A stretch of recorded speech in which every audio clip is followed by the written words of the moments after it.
kembali bertemu dengan tim AbiPro Coding Software.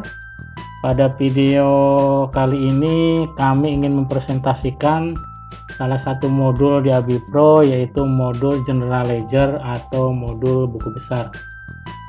Modul buku besar itu sendiri pada umumnya bisa digunakan di berbagai jenis macam perusahaan, karena pada akhirnya setiap perusahaan akan membuat laporan keuangan. Jadi laporan keuangan itu sendiri biasanya ada laporan General Ledger atau laporan buku besar, laporan neraca saldo, laporan rugi laba.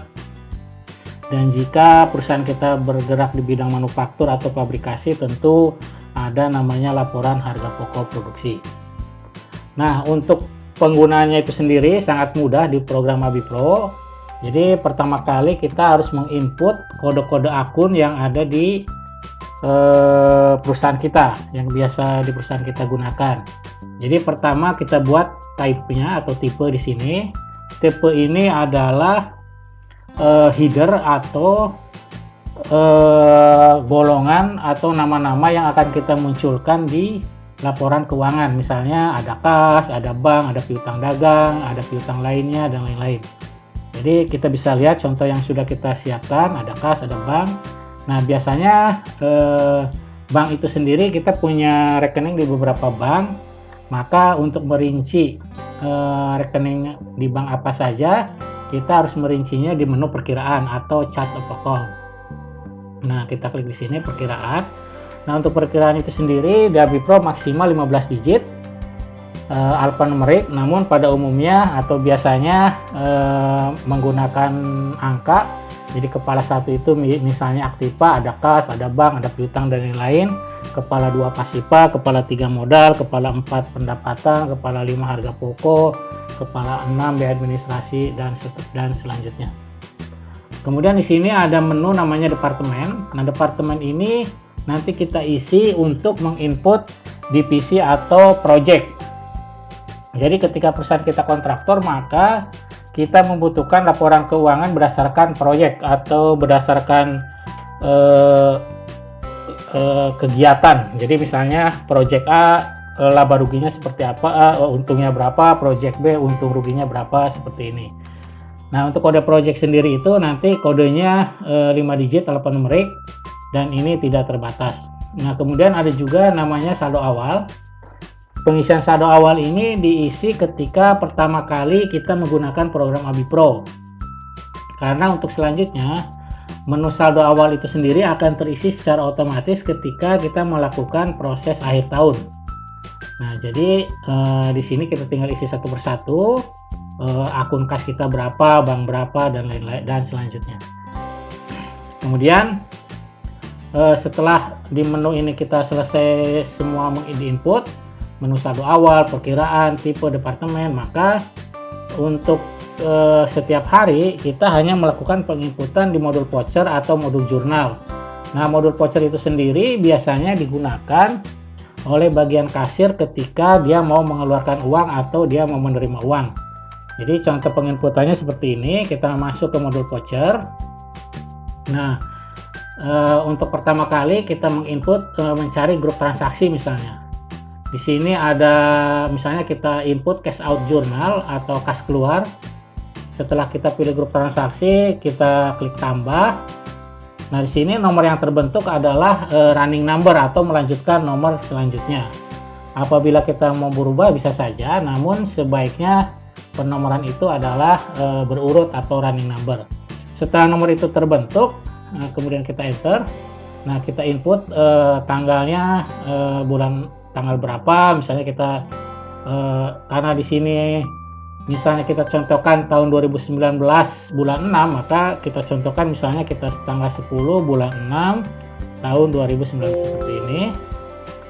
Nah, ini untuk penginputan voucher biasanya ditujukan kepada Bapak siapa, kita ketik di sini. Nah, biasanya begini. Nah, di AbiPro setelah headernya terbentuk semua, kita klik tambah transaksi. Nah, di sini ada satu menu baru namanya copy jurnal. Jadi copy jurnal ini sangat berguna sekali ketika kita menjurnal yang bersifat transaksinya berulang-ulang. Jadi misalnya kita mau menjurnal biaya listrik atau biaya telepon, yang mana biaya tersebut biasa kita keluarkan setiap bulan. Nah, misalnya kita klik copy jurnal, kemudian kita pilih nomor jurnal yang akan kita copy. Nah, di sini misalnya kita akan mengcopy jurnal cash out ya. Jadi kita pilih, kita cari nomor jurnalnya.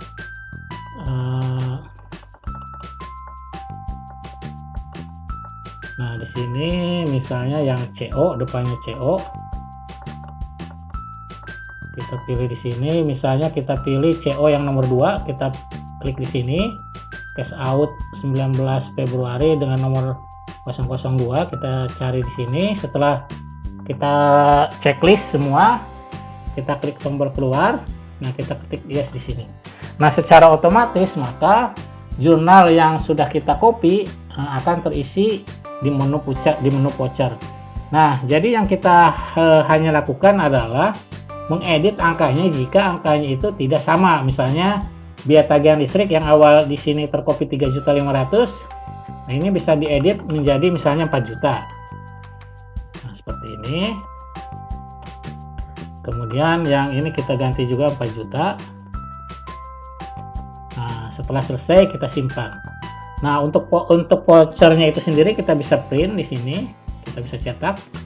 Nah, secara otomatis vouchernya kita bisa print. Nah, untuk bentuk voucher itu sendiri kita bisa merubah sesuai dengan kebutuhan, atau apabila di tempat Bapak atau Ibu sudah menggunakan voucher standar, maka tampilan dari AB Pro kita bisa sesuaikan semirip mungkin. Nah, setelah voucher itu dibuat, maka langkah selanjutnya adalah bagian akunting. Setelah mengecek voucher tersebut benar, maka bagian akunting akan memproses ke menu jurnal di sini. Di sini ada satu menu namanya proses jurnal. Tinggal dipilih jurnal mana yang akan kita proses. Jadi misalnya jurnal yang tadi yang kita buat CO002, kita pilih satu nomor, kita tinggal klik proses. Maka setelah diproses, secara otomatis jurnal tersebut akan masuk ke transaksi jurnal. Jadi di voucher sudah tidak ada dan dia otomatis akan masuk ke menu jurnal. Kalau sudah ada di menu jurnal, maka secara otomatis laporan buku besar, laporan neraca, laporan neraca saldo, rugi laba dan lain-lain akan terbentuk dengan sendirinya. Nah, misalnya dan untuk penginputan jurnal itu sendiri sama seperti di menu voucher. Jadi kita pilih dulu grup transaksinya, kita ketik nomor buktinya otomatis running number.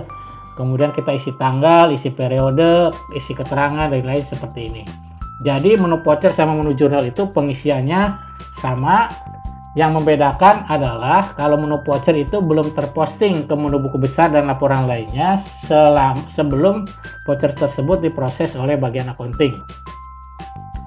Tapi kalau vouchernya itu kita buat manual, maka si akunting yang akan melakukan penginputan transaksi di menu jurnal di menu sini. Nah, untuk selanjutnya kita bisa melihat laporan-laporan yang ada di AB Pro. Misalnya kita lihat laporan buku besar. Kita masuk ke menu buku besar. Misalnya kita mau lihat laporan buku besar bulan Januari tahun 2019.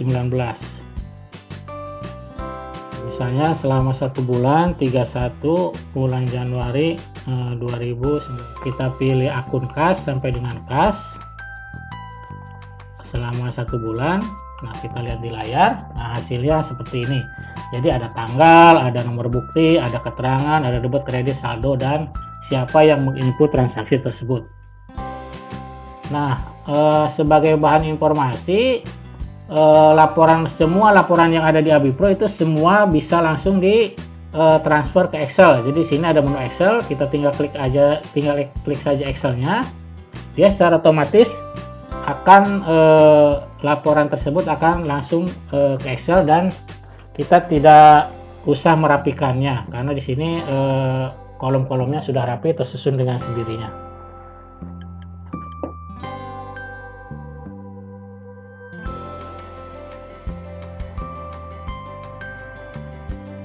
Nah, cuman memang agak lama ya kalau data tersebut banyak ketika kita datanya itu kita transfer ke Excel. Namun demikian itu tergantung pula dari spesifikasi hardware-nya ya. Semakin canggih hardware-nya, maka transfer datanya akan semakin cepat. Nah, ini sudah selesai. Nah, kita masuk lagi ke menu buku besar, ke menu ABI Pro. Kita lihat laporan neracanya. Misalnya kita lihat laporan neraca bulan Januari. Kita lihat di sini.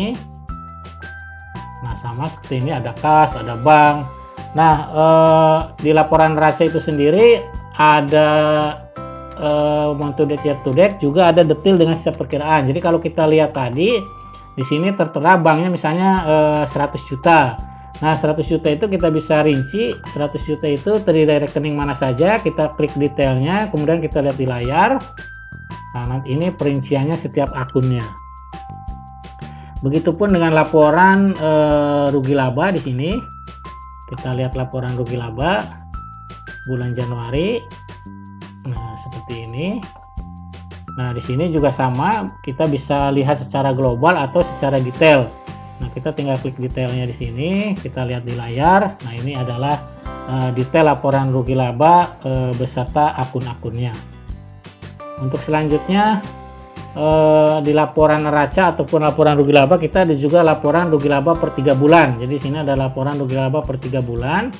Nah, jadi kita bisa pilih laporan Januari, Februari, Maret, atau laporan April sampai Juni dan lain-lain. Nah, formatnya kita lihat seperti ini, misalnya laporan Januari sampai Maret. Nah, kemudian ada menu baru di ABI Pro, yaitu ketika kita masuk ke menu voucher atau ke menu jurnal, maka di sini ada namanya kunci periode. Nah, di sini ada kunci transaksi periode. Fungsinya ketika kita mengunci transaksi bulan Januari, maka laporan yang ada di bulan Januari tidak bisa berubah. Artinya tidak bisa diedit, tidak bisa ditambah, dan tidak bisa dihapus. Jadi ini sangat penting supaya laporan yang sudah kita kirim atau kita sajikan ke direksi tidak akan berubah, baik disengaja maupun tanpa disengaja. Nah, jadi itu saja menu-menu yang ada di laporan buku besar atau menu general ledger. Jadi secara kesimpulan, penggunaannya sangat mudah, hanya menginput transaksi di menu voucher, biasanya dilakukan oleh bagian keuangan, kemudian diposting oleh bagian akunting, dan dia semua transaksinya akan masuk ke menu jurnal, maka seluruh laporannya secara otomatis akan tersedia, baik itu laporan buku besar, laporan neraca maupun laporan rugi laba, baik laporan rugi laba per departemen, per proyek, atau laporan rugi laba secara perusahaan. Demikian yang bisa saya sampaikan untuk menu buku besar. Untuk lebih jelasnya silakan menghubungi marketing kami agar presentasi ini bisa lebih jelas dan dapat kita diskusikan dalam penerapannya di perusahaan Bapak atau perusahaan Ibu. Demikian, terima kasih.